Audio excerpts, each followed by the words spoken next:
A man claiming to be a 300-year-old werewolf would end an entire family, save for one. Hello, true crimeers. This is the case of the Richardson family. Viewer discretion is advised.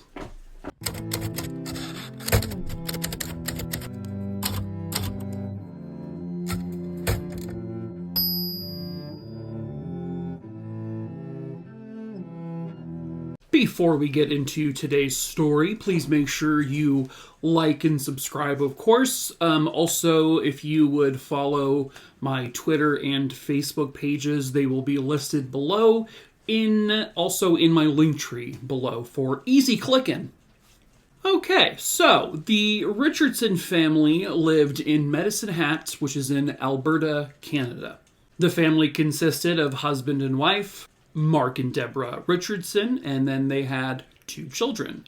There was 12-year-old Jasmine and 8-year-old Tyler Jacob. It was a normal family, by all accounts. Nothing unusual about them. It was a very loving and basic household. Both Jasmine and Tyler Jacob were really good kids. Both did well in school. Both had lots of friends. Everything was just super hunky-dory there. Around 11 or 12 years old, Jasmine then started to get into like punk rock music, rock and roll. She kind of sort of slowly became a part of the goth scene, and she would go to like punk rock concerts. When she was 12 years old, she went to a concert, and there she met a man, a 23-year-old man by the name of Jeremy Steinke. And they developed a relationship.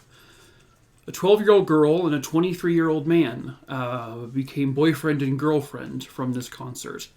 Jeremy Steinke grew up in a pretty much opposite household. His birth father wasn't really in the picture. His mother was an alcoholic. She dated, a few men here and there, and those men would always beat and abuse Jeremy. So he definitely became more of a troublesome individual from very, very early on in his life.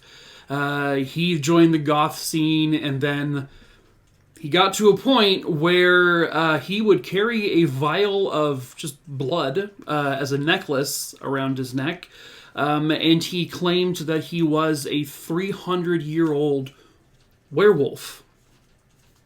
Don't we all? Jasmine and Jeremy quickly fell, apparently head over heels in love with each other, which is just such a really gross thing to say. Now, Jasmine was keeping this secret from her parents, but they would eventually find out, and they were very upset that she was dating a 23-year-old man when she wasn't even a teenager yet. Her behavior started to get worse. Her teachers noticed that she was becoming more troublesome and lashing out and getting bad grades, and so her parents told her, you have got to stop this, whatever this is with this man, this full-grown man. It's done. It's over. You're stopping it. When Jeremy found out, he wrote on some social media thing he was using at the time, he wrote this, quote, "My lover's rents, parents, are unfair. They say they really care, but they don't know what's really going on. They just assume. Your throats I want to slit. And finally there shall be silence. Their blood shall be payment." End quote. Well, that's not a red flag if I've ever seen one before. On the afternoon of April 24th, 2006, a young boy would go over to the Richardson house because he was friends with Tyler Jacob. He would knock on the door because he wanted to see if Tyler could come out and play. But when no one answered the door, this friend looked in the window and he ran back to his house and told his mom, "I think I just saw a body in their house. I don't know."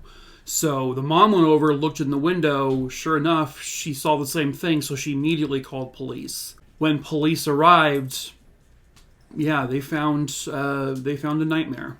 Mark, Deborah, and Tyler Jacob had all been brutally, just absolutely brutally murdered, stabbed to death. Mark and Deborah were found in the basement, and Tyler Jacob was found upstairs in his room.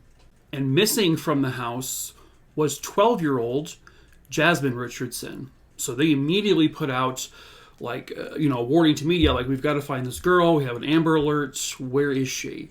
But as they were doing that, they were also investigating, the entire house. They were looking through everything and anything they could, and they were able to look at emails that Jasmine was sending. And it turns out she was the one to actually plan this triple homicide. In one of those emails, she wrote, and this is to Jeremy, "It begins with me killing them and then me living with you." Jeremy says he loved the plan, but he wanted it to be more extreme. Apparently, Jasmine and Jeremy were also very inspired by a movie called Natural Born Killers, which had Woody Harrelson and Juliette Lewis, a well-known movie. And I guess they watched it the night they decided to kill the family. I guess to pump themselves up, I'm not sure. And then afterwards, they just went inside and began to stab and just absolutely slay this entire family. Deborah had been stabbed over 12 times. They saw a screwdriver near Mark's bloodied body, and they realized that Mark had tried to fight back, and he was trying to stab at least Jeremy with the screwdriver. He had defensive wounds on his hands and everything, but he eventually was the victim to multiple stabs. Tyler Jacob, he was just in his bed, and whoever killed him, which they believe was Jasmine, slit his throat. Police uncovered just tons of emails and letters that the two of them, Jeremy and Jasmine, sent to one another, and it was very obvious that Jasmine was not a kidnapped victim at this point. She was a suspect, if not the primary suspect. But her and Jeremy are now missing. So they put out an all-points bulletin for both of them, plus Jeremy's truck, which is what eventually led them to finding them, because someone reported seeing their truck, and Jeremy and Jasmine were apprehended by police. Witnesses testified that after the murders, both of them bragged about what they did, and they always do. These people always have to just talk, and it's a good thing they do, but it's just so stupid. Jasmine tried to say that it was really just Jeremy. Me talking about killing them and wanting to kill them, that was just all like angry teenager stuff. I never actually was going to go through with it, so obviously Jeremy did it. And now I'm his victim too. No one believed her. But here's the thing. If you're new to my channel or my page, you know that I really despise when children who murder people willingly and knowingly, when they get just like a slap on the wrist for committing the most horrible acts. That's exactly what happened here. She orchestrated and helped murder 3 people, her own family. She slit her brother's throat. She was only allowed to be sentenced, and she was convicted, by the way, of 3 counts of murder, but she was only allowed, the maximum sentence was 10 years. That's it. At the time of this video, she's already been released for several years, and she's just out there roaming the world.